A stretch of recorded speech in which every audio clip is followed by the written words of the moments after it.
All right, here we go, everyone. Another awesome episode of the All Around Adventure podcast. And I'm very excited to welcome my fellow archaeologist to the show today, Emily Wapshott, who is currently based in Southwest England. So, Emily, thanks so much for taking time for joining me today, and welcome to the All Around Adventure podcast. Thank you for having me on, Josh. Thanks. I'm looking forward to this.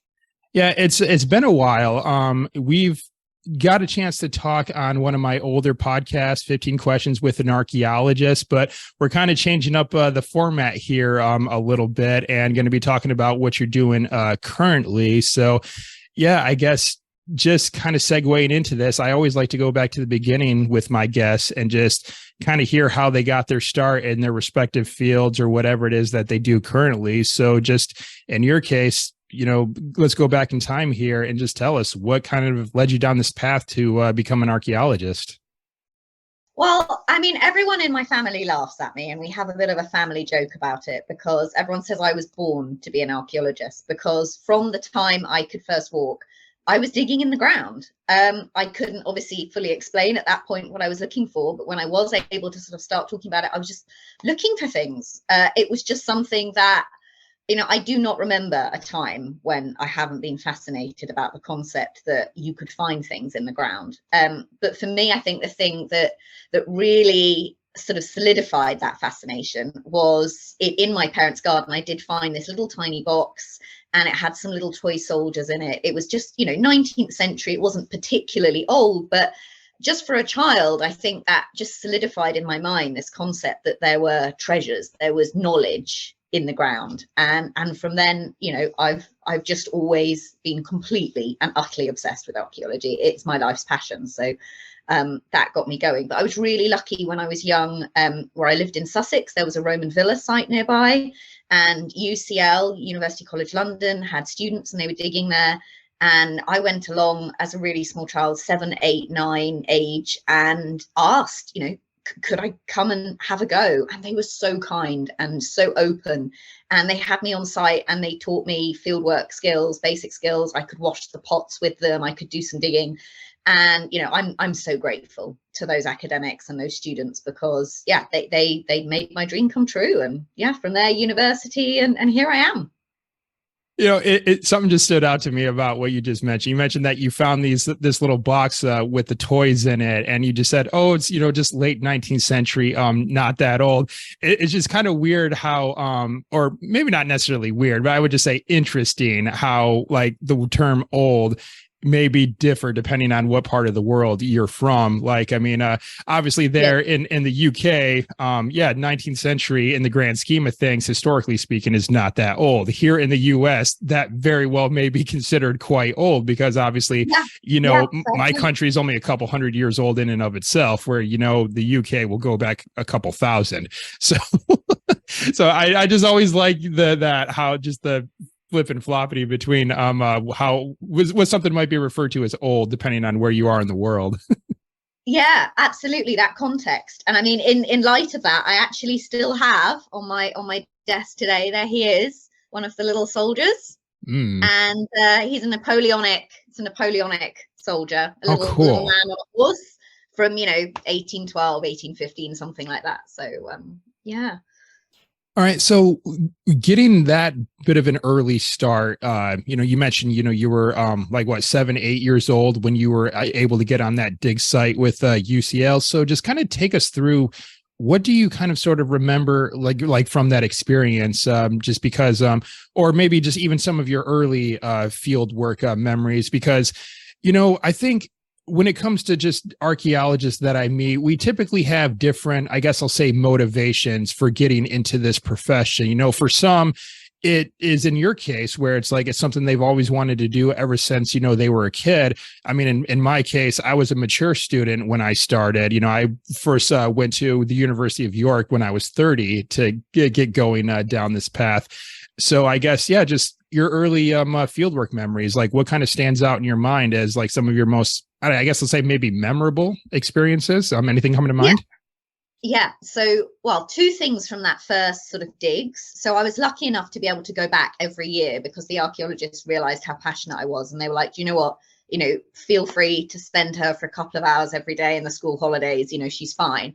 And two things really jumped out at me from that, which I think just blew my mind at the time, but also really focused on why I was passionate about it. And the first was, we were digging a ditch around the outside of the Roman villa, and the Roman villa was a really late one, so it was built only about 100 years before the Romans abandoned the colony of Britain. It was incredibly plush, incredibly luxurious, but as we know, unfortunately, that luxury and that lovely lifestyle was predicated on the slavery of others. Right. And in the fill of the ditch, we actually found amongst the rubbish some tiny little human bones, and obviously a child that had died, that clearly hadn't been buried with any honor, or any care, and that I was a child myself, so clearly was not able to really understand in the way I would as an adult the complexities of the idea. But that really hammered home to me about, sort of the positives and the negatives of human culture, and what we have to contend with, in a really early and, sort of childlike way.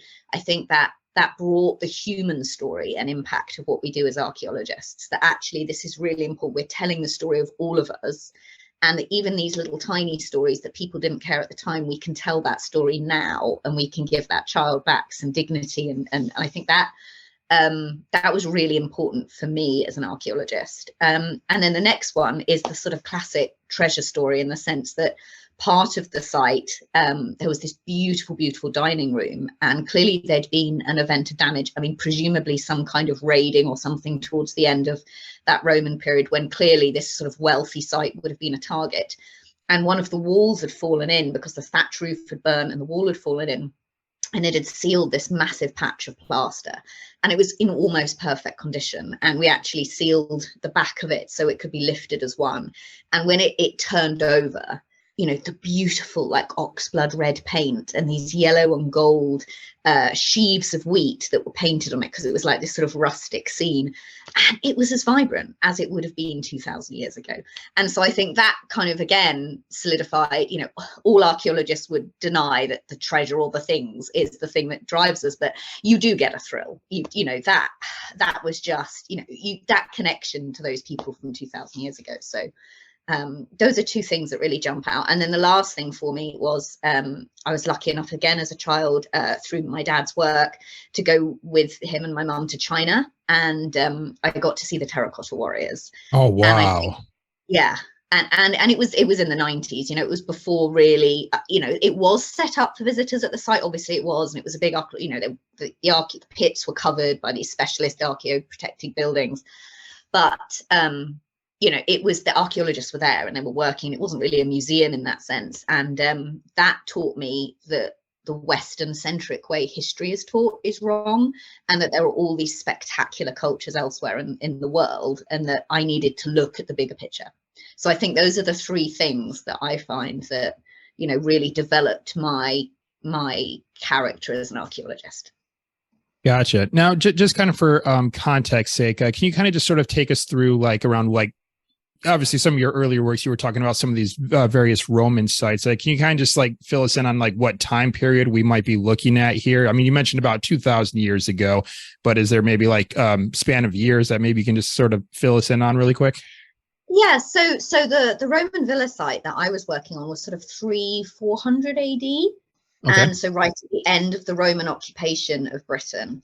And obviously they go right the way back, down in Devon here. We've got sites in Exeter that go really early, sort of 79 AD. So everywhere in sort of 1500 BC, the Iron Age, through to when the Romans invaded in that first century. So it's that sort of period that you've got there. But particularly at the site I was in, Sussex, it was one of these really late high status Roman villas. It was built near one of the big roads, obviously really near the coast of southern England.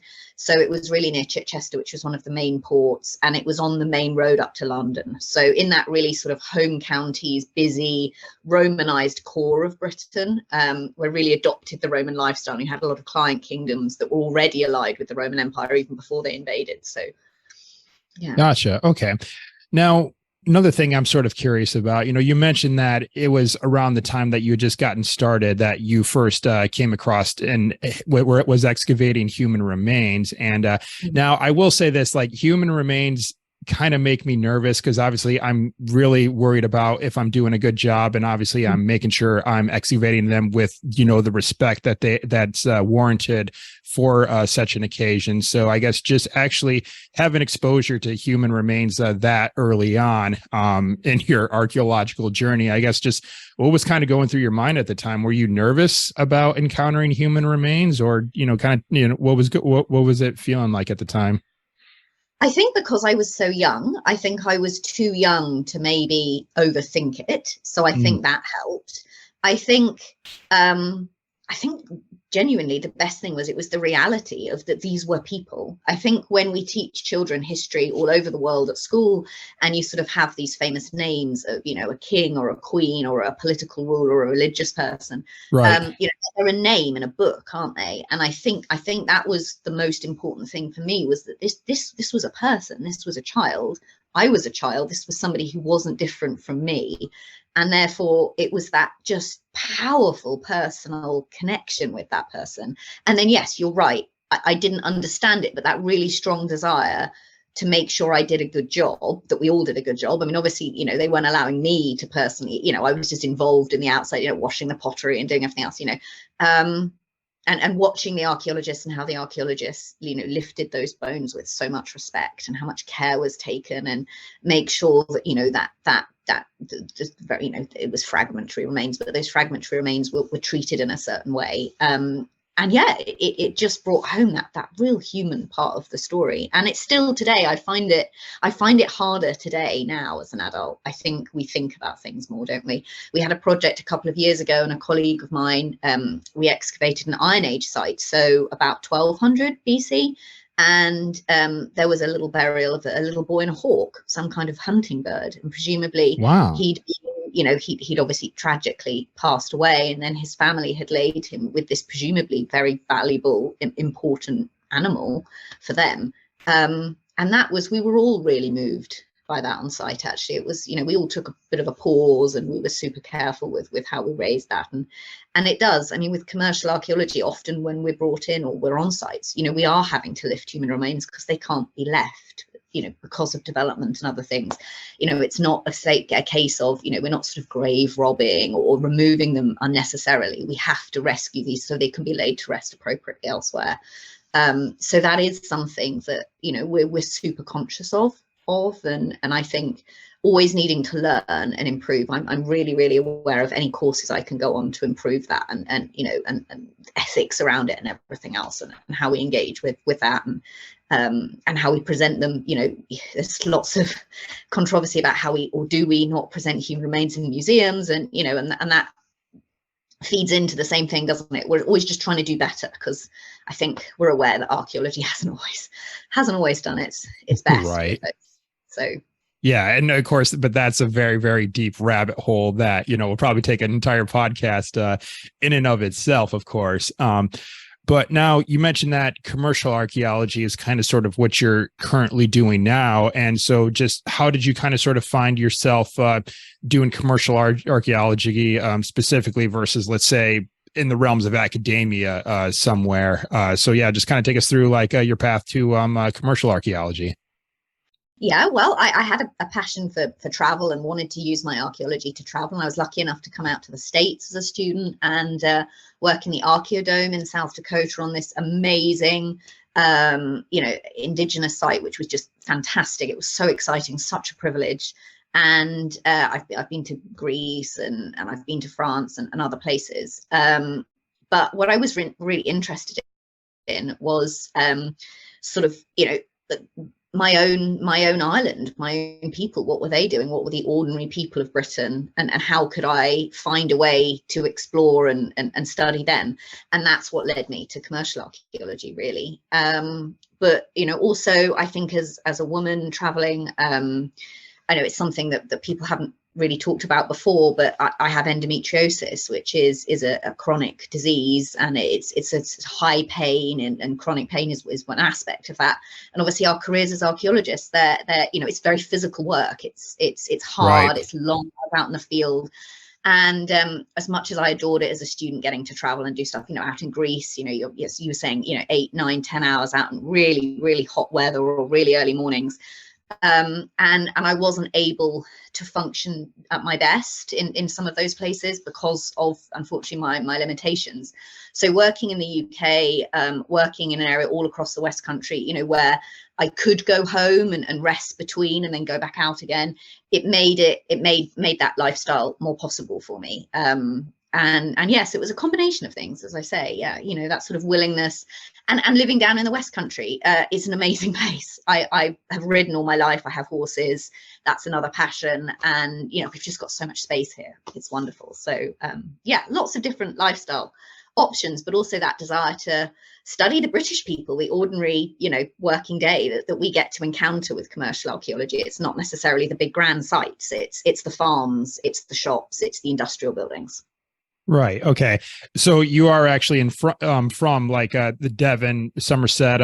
What are they referred to in the UK? Counties? Is that what they're referred to? Counties? Yeah. No, I'm not actually. No, I am actually from the southeast. So I stayed down here. I came to university down here, and that's when I fell in love with the landscape, with the coastline, the countryside. We've got 2 moors here, which are these big sort of open, wild spaces which people can go and explore and walk and have adventures on.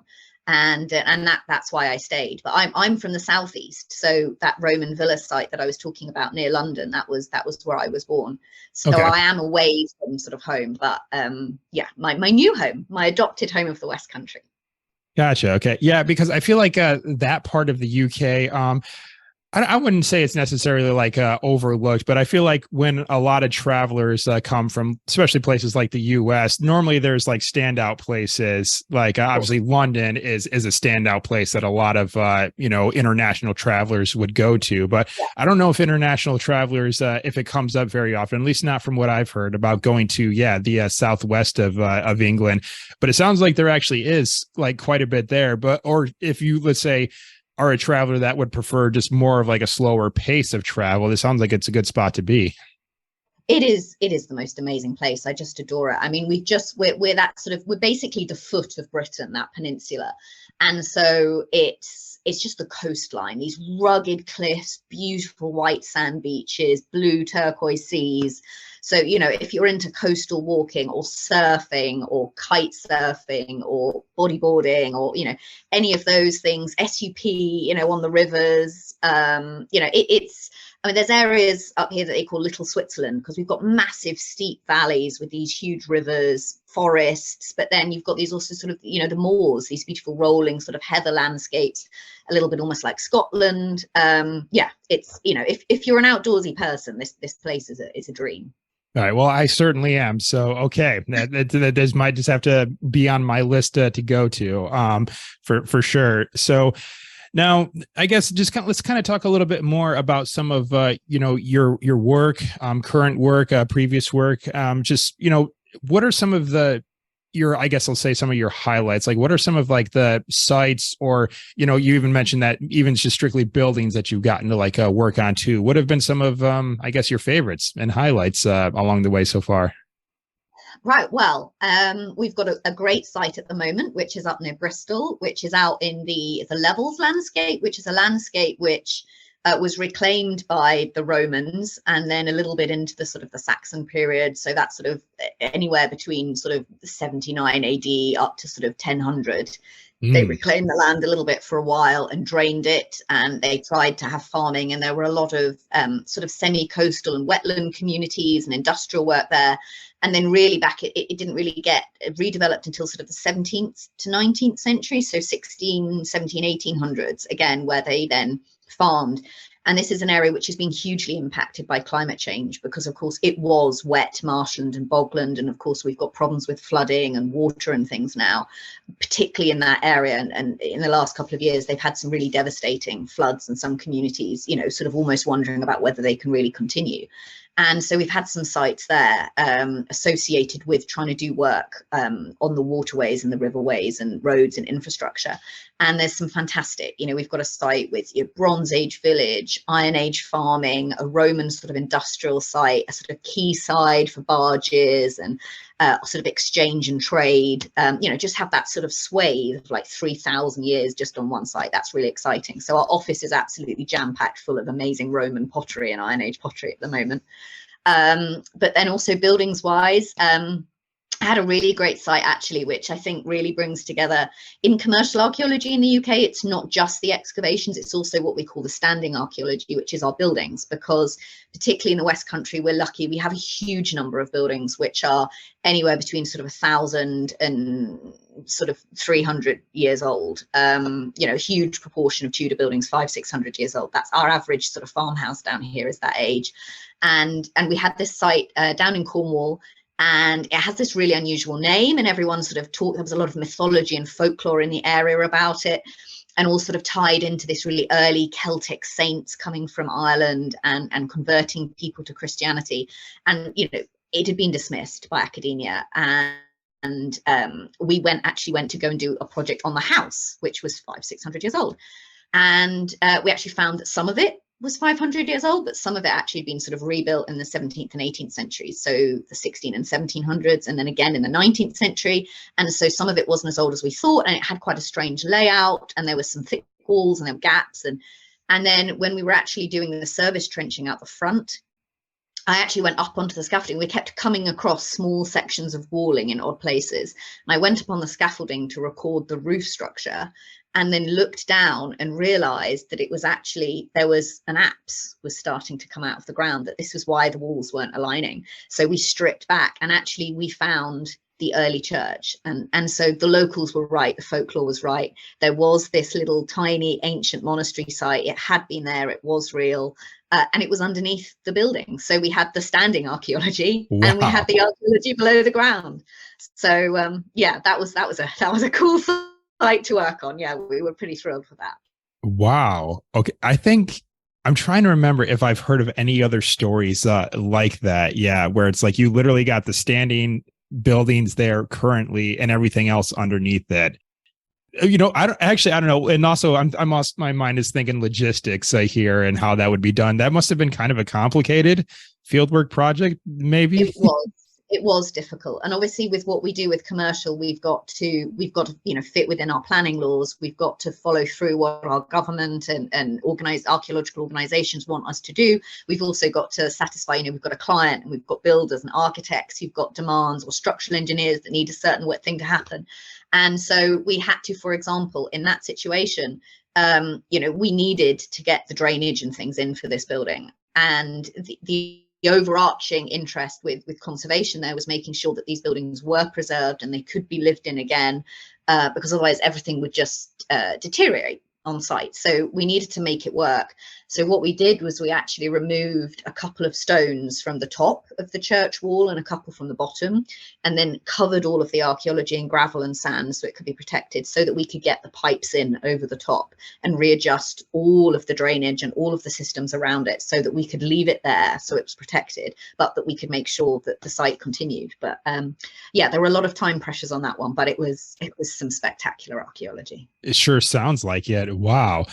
All right. Now, speaking of buildings, this is kind of, I'm just going to throw a fun question at you really quick. And I think this might be a question that might become a staple anytime I get a fellow archaeologist on the podcast.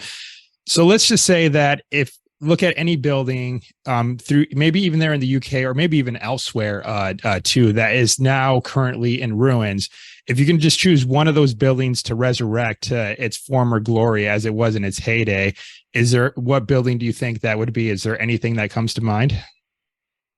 Yeah, I think the Library of Alexandria. I think that's the building. I mean, if we hadn't have lost that, what knowledge might we now have? Right.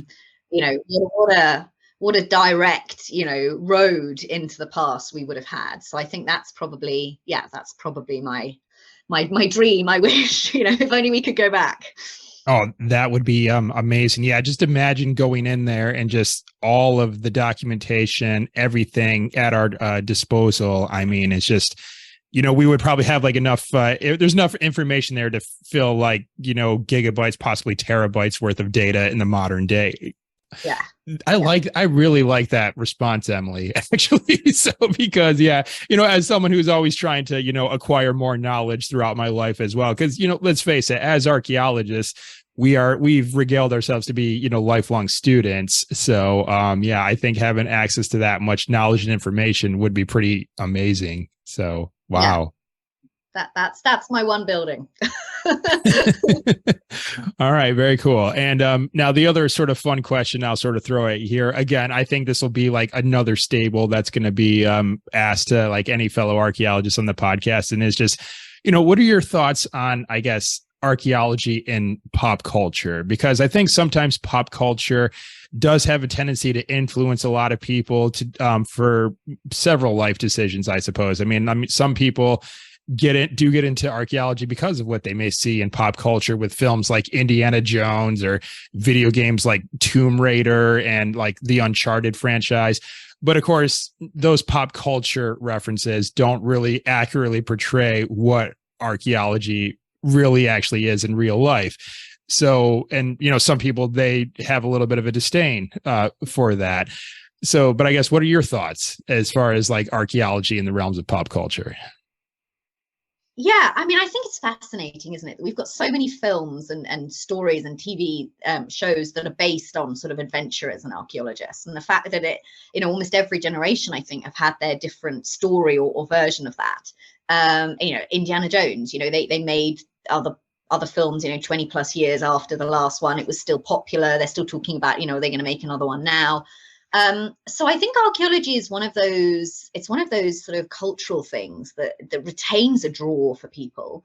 I suppose the risk there is, particularly with pop culture now, and sort of social media and some of the misinformation, is particularly that, you get this pseudo archaeology. You get a lot of this obviously false stuff where they've cherry picked information from different, non-relevant contexts and sort of mushed it together to make some sort of sensationalist story. And that trips people up. People are really looking for information who've got a real passion and interest. And I think sometimes it's easier to find that pseudo stuff because often it's tied into some kind of financial aspect. They're trying to sell you something or make you watch their show or whatever it is. And I think that's at the fault of archaeology. I think we're not as accessible as we could be. I think we're all getting better at it and doing open days on site if we can, or archaeologists doing podcasts and talking and, getting real archaeologists out there on screen. We're so much better at that than we were, but I think there's a long way to go. And so I think a lot of people who have a passion, they'll go online, they'll Google, they'll come across something. And it's really tricky online, isn't it? I mean, we all do it. You read something, you're like, that doesn't sound quite right. I'll fact check it. And then you find something completely different and then something else completely different. You're like, oh, well, what is the truth? Because it's, and it's great and it's so important. But I think it's also, it feeds into some uncomfortable narratives, doesn't it? I mean, particularly the thing that gets me angry is the ancient aliens thing, because I just think what a way to completely undercut the extraordinary creativity, imagination of these early cultures and the amazing structures that they built. People are like, oh, well, we have no evidence of it. I was like, there's literally drawings on walls in Egypt where they've shown us exactly how they moved the stones and exactly how they built this. We do know these things. These aren't mysteries. And I think that often, as I said, comes from, pseudo archaeology comes from this place where people want to know. They want to know, and I think, I think we make a lot of documentaries on TV, and you see that a lot. But sometimes it isn't always as accessible as it could be, and that's something I'm really passionate about in my own career. I do a lot of community archaeology and a lot of stuff with kids, where I try to make myself as available as possible to answer questions, talk about different things, so they know that we're real. It's a real job. You can come and do it. Please come and do it. And and that they can ask an archaeologist directly. And so, yeah, I mean, archaeology and pop culture is fantastic. We need it to keep going because we need the funding for the projects. But at the same time, I think we have to stop being complacent and just say, oh, this guy talking about aliens, we'll ignore it. Actually, I think we probably need to be a little bit more forthright in some of our clapbacks, because, you know, some of it comes from a very uncomfortable place, and we need to be giving, particularly indigenous groups around the world, we need to be giving them their due and making sure that they are recognized for what they've achieved, and these early cultures don't get swept aside by these sort of slightly mad narratives that develop on the internet.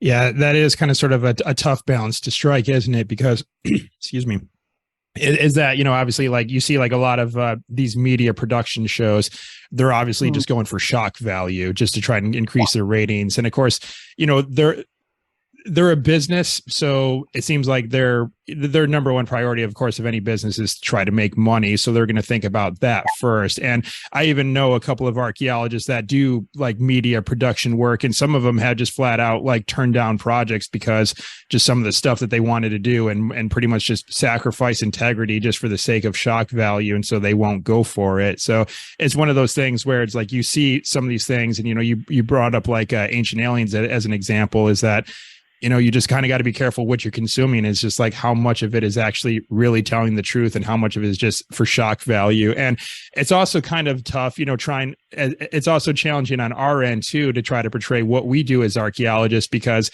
you know, I feel like if a camera crew legitimately followed us around like on a day-to-day basis, I mean, a lot of it won't be very exciting. It's like, oh, I'm just digging another shovel test. Oh, I'm just now analyzing the same artifact for the 1,000th time, or something along those lines too. So it's a tough balance to strike, because, you know, we want to try to increase awareness about what we do and the research that we conduct. But, you know, a lot of it may not be quite as exciting in real life as how some of these like pop culture references, and again, some of these like media productions try to point it out to be. You know, it's a tough balance to strike. Exactly. But I think technology is on our side. I think with sort of stuff like LiDAR and photogrammetry and digital scanning and stuff like that is going to help people hopefully to access. And that has some of the whizzes and the bangs and some of the excitement that maybe people are looking for. So hopefully, you know, there's some flexibility for growth there. But as you say, you know, it's a science. So a lot of it is testing and retesting and sampling and recording. And that is by its very nature repetitive.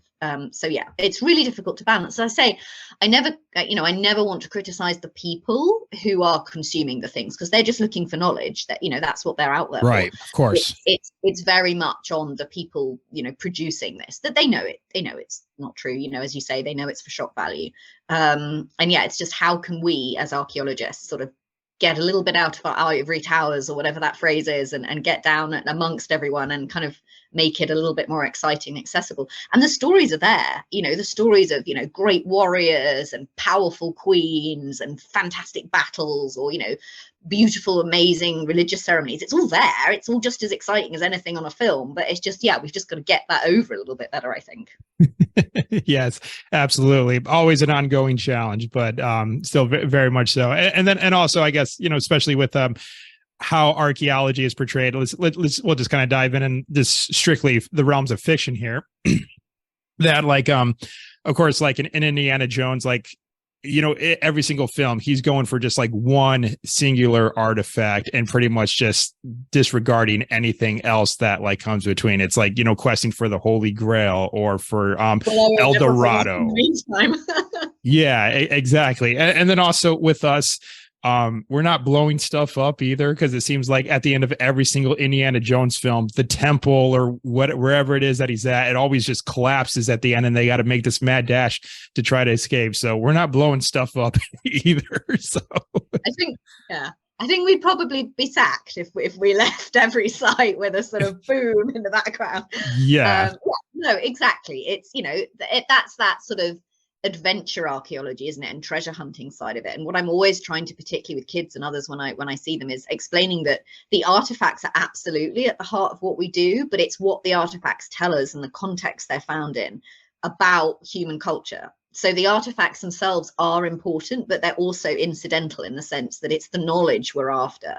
And so I think that's sometimes where they miss the boat a little bit, is, you know, the focus is on the stuff, but it's what the stuff can tell us really is what archaeology is actually about. So Yeah, because there certainly is that romantic side to archaeology. And I think even for some archaeologists, myself included, that is kind of sort of I don't know what say keeps the fire going necessarily, keeps like the excitement, but it is kind of sort of there because well, especially like with what I do, doing mostly like phase one archaeology here, I may dig like hundreds of shovel tests that are all negative for artifacts before I find, one. And then the artifact that I may find in a positive shovel test may not be very significant. It may just be like just a very small sherd of pottery, but then I'm so proud of it and I'm so excited for it because I've had like so many negative shovel tests like before that, right? But Oh yeah.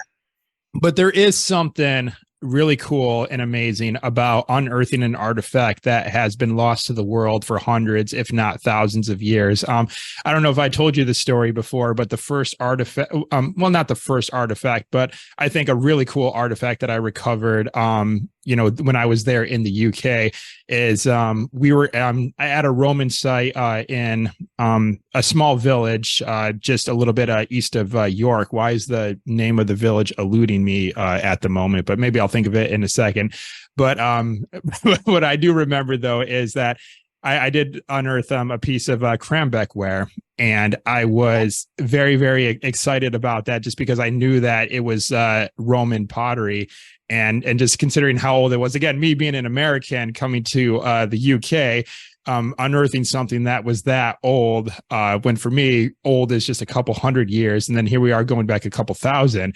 I was very, very excited about that. And I actually had a PhD student. She kind of got a little bit mad at me because she was doing her entire thesis on Crambeck ware, but she's hardly found any herself. And then she sees me unearth the sherd of Crambeck ware, and she's like, gosh darn it, Josh. So. Yeah, absolutely. I mean, we have that all the time. Archaeology is it's a real teamwork job. You're on site with your colleagues. I work with 15 other archaeologists. We're constantly cycling through different teams and doing different projects on different sites. And yeah, you always have, there's the joke in the site hut or whatever that you've got the tallies, next to things that people have found. And, someone's got a really good area and everyone else is like, oh, found nothing all day and just digging this ditch. And then someone else is, oh my goodness, look at all this pottery I'm finding. And yeah, you do. There is a thrill. There's obviously such a thrill when you find that. And that is why we do it. It's just that I always try, people are always like, oh, well, we just dig down and find the thing. And I'm like, but the context, it's that ever going cycle of archaeology. The things are thrilling and they're wonderful and amazing, but it's also what is that telling us about everything else? So yeah, I mean, you never lose the thrill. And I think the archaeologists that do lose the thrill, maybe don't stay in the profession. Maybe that's the thing, those that are still here, are the ones that, that drive has never left them. Yeah, for sure. So, and then, yeah, it makes me wonder, like, yeah, those who have been in the profession for decades, it's just, I haven't asked very many archaeologists that question, actually. Like, I do know a couple of archaeologists who are now retired, and and then like one of my mentors that I had in my previous job, he retired after like nearly like 4 decades of doing archaeology, and he still kind of had that like spark within him. Like even though he knew he was on the brink of retirement, he reached the pinnacle of his career. He still says that, I'm still learning things. Like there's still all this stuff happening in the profession that I'm still learning. And he was excited about it. But, I'm just like wondering, like, well, what kind of kept him going? I mean, I didn't even think to ask him that. I almost kind of want to like, reach out to him and ask him that question because, sometimes it like you've mentioned, it is really hard, especially in the realms of like commercial and compliance archaeology, because, some of these projects, as exciting as they may be with the locations they may be, they can be pretty fast paced and pretty stressful at times, especially, you got all these stakeholders in your case, as a commercial archaeologist that got their hands in the project too. And, there's all these things going on. So it can get exhausting and you can get burnt out like at times and maybe just need to step away from it just to recharge and go on a vacation or whatever. So yeah, but it's just, what does keep some archaeologists going for that long? That's a good question. Yeah, absolutely. And as you say, like the physical hard work. So it's really interesting. There's a local union in Britain was sent round a document the other day where they're actually having archaeologists are presenting to doctors with this really specific old type of injury, and it's sort of something called like clay diggers syndrome or clay shovelers syndrome or something, which is damage to the sort of cervical vertebrae at the top of your spine, sort of between your shoulder blades. And it's linked to like wear, basically, from digging. And it's something that we archaeologically see in the record on skeletons, on spines, you know, from people living really lives of hard labor. And it's something they're seeing in archaeologists now. So modern archaeologists are getting similar, you know, because it is hard labor. It's physically and incredibly, you know, if you're a field archaeologist, obviously there's loads of research and lab and really specific and, you know, other areas you can go into. But if you are a field archaeologist, it's so joyful, but incredibly hard work. Yeah, definitely. So kind of going along with that, another question that I sort of want to ask you, and I like to try to extrapolate life lessons from my guests, from what they've learned from their travels and their experiences. And of course, you've mentioned you've got to do, archaeology, not just there in the UK where you operate now, but you did get a chance to come stateside to South Dakota, which is an incredible, beautiful state. I love visiting South Dakota. So you definitely had a good place to come to do archaeology. And then, of course, you said you got to go to Greece and you got to travel to China to see the terracotta warriors. So just getting a chance to travel and also just to do archaeology in the ways that you have, just what have been some of your big, like, key takeaways and some of your greatest life lessons that you've learned from your experiences along the way? And I know that's a loaded question because sometimes there could be a lot of them, but what comes to mind? Okay, so two things, really, obviously. The first thing is stay curious. You know, keep learning, open your eyes, look around you, ask the questions. People are very rarely offended if you're interested about their culture or you want to ask a question. Just ask, connect. Stay curious. That would be my main one. I think, as you say, like, as archaeologists, we're lifelong learners. I think there's a lot of evidence medically that, your brain stays healthier if you keep it active. So, there's probably some real physical health benefits in that. And then the other thing I think is that probably we've got so much more in common as people all around the world than we have differences. I think wherever you go on archaeological sites, you may see like a tiny child's toy or a paw print of a cat in a tile or something where you just realize that, there's so much beautiful diversity and change and cultural difference around the world, but also humans are ultimately, that sort of half home and family, basically, I think. And I think that's my big takeaway, that ultimately wherever you are in the world, you can see that in the archaeological record, that, people lived with their family members, loved their family members, maybe had a pet, they had worries about their business or whatever. It's that never ending sort of human story is kind of the same wherever you are, really. I think that's my main takeaway. Yeah, absolutely. So what do you got going on right now? You were kind of filling me in. You got some big projects that you're currently working on. So yeah, just fill us in. What are you up to at the moment? Yeah, so I've got some great projects on some old houses. So a really beautiful 17th century mansion, which was the dower house to a castle, which is quite exciting, which some very brave people have decided to take on and try and restore. So we're helping them with that, with Historic England, with working their way through the planning system, finding the best way to conserve and restore the property. We've got another project we're working on, which is it looked like a barn, but actually turned out that part of it is a lost medieval manor house, or a fragment from a lost medieval manor house.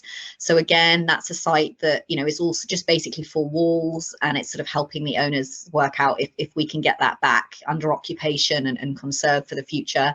We've got some great excavation sites at the moment, but my really big one this year is a community dig that I'm doing in my own local town for the local children. So I've got 80 primary school children and 10 GCSE, and then hopefully a couple of A-level students coming through as well. So that's sort of the 8, 9, 10 age group, and then the sort of 15, 16, and then the 17, 18-year-olds.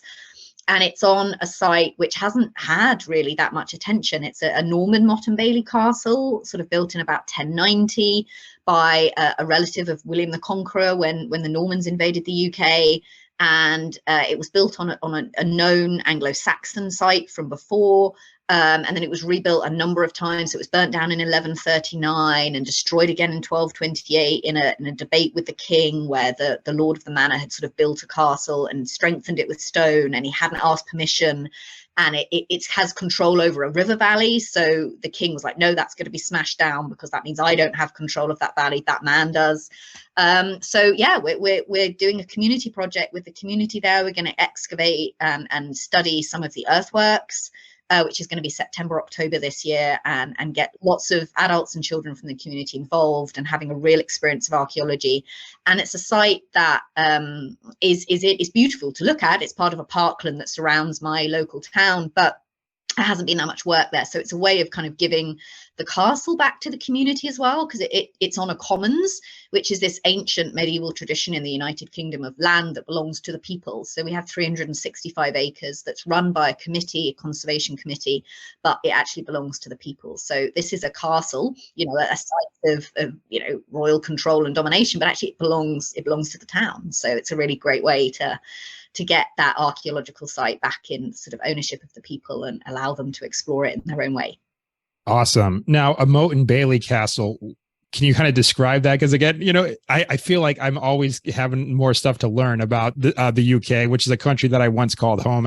It's like every time, I speak to one of my colleagues there in the UK, I think to myself, dang, I missed out on a lot when I was there. So anyway, can you just kind of describe a moat and Bailey castle, like some of the elements and what it might look like?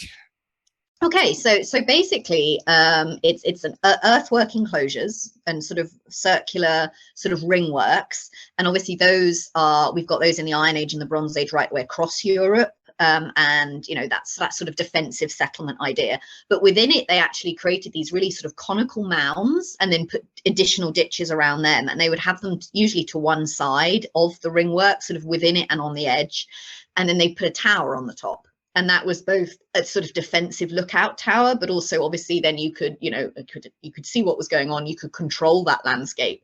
And they were built by the Normans at sort of major road crossings, major river crossings. They put them on top of a lot of Anglo-Saxon settlement sites. So in Devon particularly, we've got a lot of Anglo-Saxon sort of burhs, commercial market towns and things like that, which is what Torrington was. It had a market.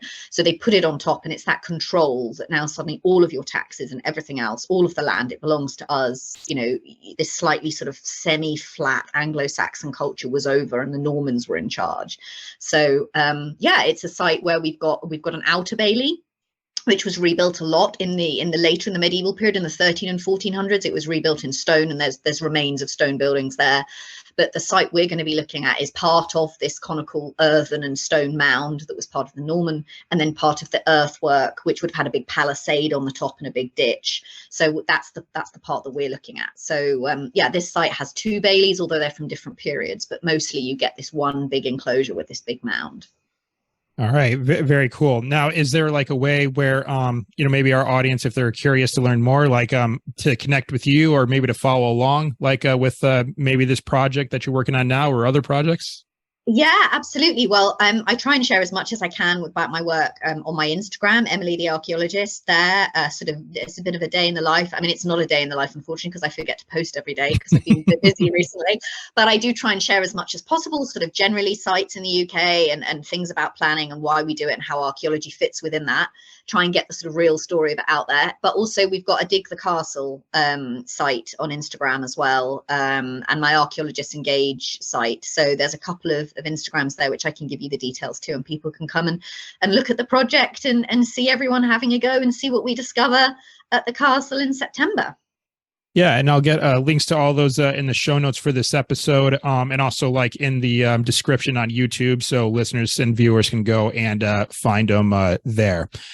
All right. Well, Emily, as we kind of get to the wrap up of our conversation here, another thing I like to ask my guests to do is to issue a challenge to our listeners, because, we got to hear some really cool stories from you. We got to get some good information from you, but stories and information can really only take us so far in life. Action has to follow up in order to go out and do amazing things. So with that, what challenge would you issue to our listeners today for them to go out there and start living a more adventurous life? Well, adventure is a mindset. right? That's what I've always viewed it as. You can have an adventure in your backyard, you know, in the sense that you can do something different, learn how to garden, you know, learn about the bugs. But I think the big thing is get out there, get outdoors if you can. Go somewhere nearby, you know, in any way you can, if it's public transport, if it's walking, if it's in your car, and pick a spot. I mean, I always take maps, and you know, I don't rely on the phone and the internet and things. Try and, you know, if you can get a map, if an access, if you can download something from the internet, plan your route, just get out and walk and explore, you know, your own surroundings. Obviously, we all love travel, we all love going abroad, but there's always so much to discover, you know, in your own hometown that you won't necessarily have seen. There'll be a fascinating building, there'll be a park that you've gone past the entrance on the bus every day and you're like, oh, I wonder what's in there. Go, get outside, get outdoors. That's my challenge. Go outside, everyone, and engage with the natural world, the historical world, your local, you know, neighbors. Stay curious. Simple but effective for sure. So awesome.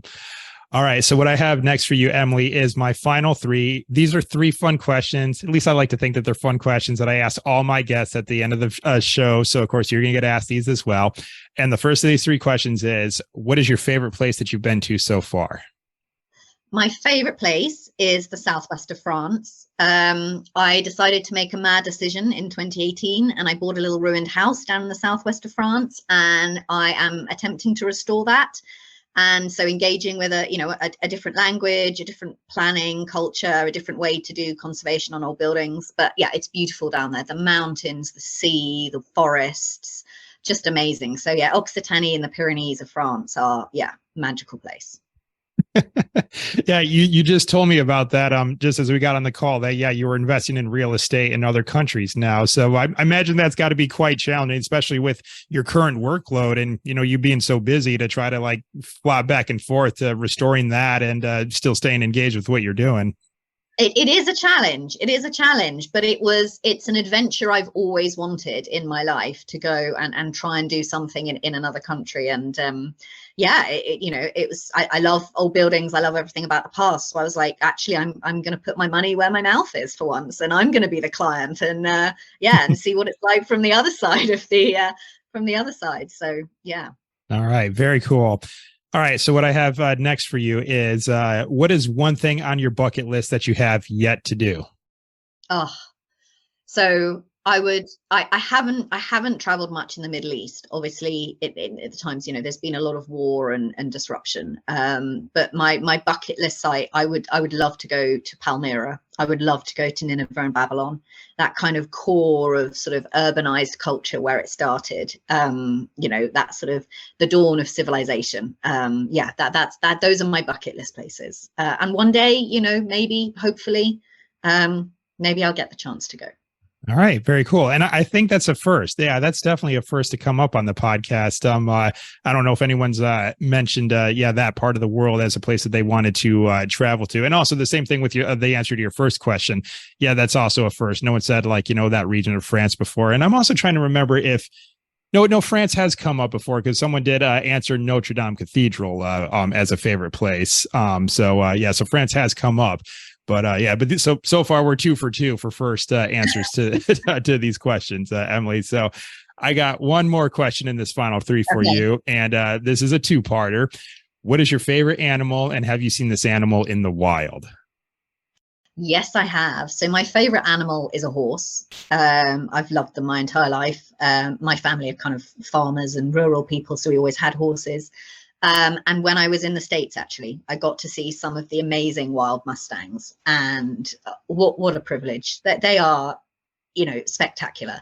And, it's a little bit controversial because my understanding is, you know, those herds and wild populations are being quite limited at the moment in the United States. And I've got some friends I know who are very much, protesting that, and rightly so, because, you know, those places have developed with those beautiful, beautiful animals. And I know for a lot of the indigenous groups, you know, they are important to them spiritually, and they're just to see them, well, even just the bison, you know, but those big spaces you've got in America, you know, they're just so glorious. It just kind of, the beauty of the world kind of punches you in the face. And then to see these gorgeous animals just kind of running free is it just makes your heart glow, I think.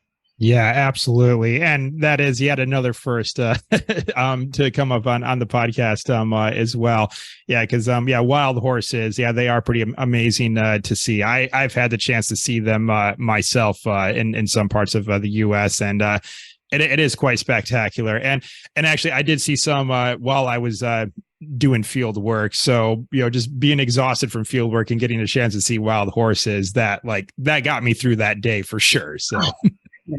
Yeah. I mean, they're just scenes I will never forget seeing those. Yeah, that was really, really special. all right, awesome.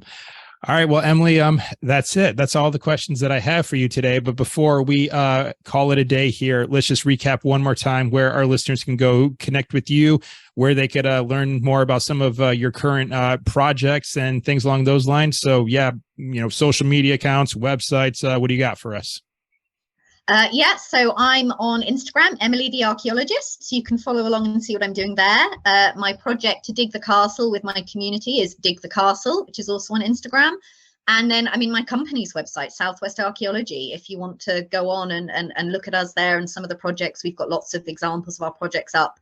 And if people are interested in archaeology and they want the real stuff, the grey literature reports that we're producing in the United Kingdom, everything is open access, online, free. It's Oasis, a site, and the ADS, the Archaeological Data Service, and the Online Archaeological Service. So if you Google those, UK Oasis Archaeology or ADS Oasis Archaeology, you can actually download reports from archaeological units from across the UK on all kinds of topics. If you want to read more, it's there. It's the information. That's why we do it. It's for everyone to read. So yeah, it's open for people to find. All right. And like I mentioned, I'll get all those linked up in the show notes for this episode so the listeners can go and find them there. Well, Emily, I want to thank you very much for taking the time for joining me today. I was really looking forward to getting a chance to chat with you and to catch up. It's been a while since we had a chance to do this, and also just appreciate you just being flexible with the time, because you're 6 hours ahead of me right now with where I'm based in central US. And but you weren't yesterday. You were only 5 hours ahead of me. Then, we had to deal with the whole daylight savings times and the clocks moving ahead an hour. But yeah, I just really appreciate you and just admire you and the work that you're doing. So yeah, thanks for jumping on the podcast with me and sharing your stories and your insights with myself and the listeners. This has been great. Thank you, Josh. Well, thank you. And thank you for sharing you. It's always great to see what you're doing and check in with colleagues around the world. We're an international sort of group, aren't we? So it's great to be able to make connections and chat and catch up and see what everyone's doing. Absolutely. Right on. Thank you, Emily.